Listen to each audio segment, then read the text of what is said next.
kuras darbības sfēras ir viegli monetizēt. Mani sauc Ivars Vallers un esmu monetizators. Tātad viens no vieglāk monetizējām tēmām ir skaistumkopšanas saloni, spa centri, med centri, fitness, klubi, joga un tā joprojām tajā sfērā.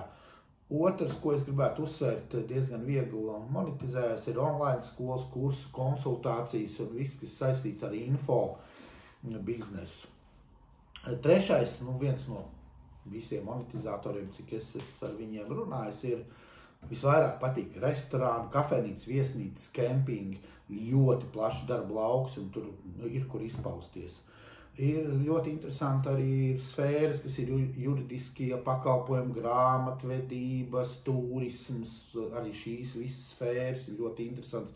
Protams, veikali, viss ar lielu cilvēku plūsmu, servis, pakalpojumu, automazgātavas, puķu bāzes un tā tālāk un tā joprojām.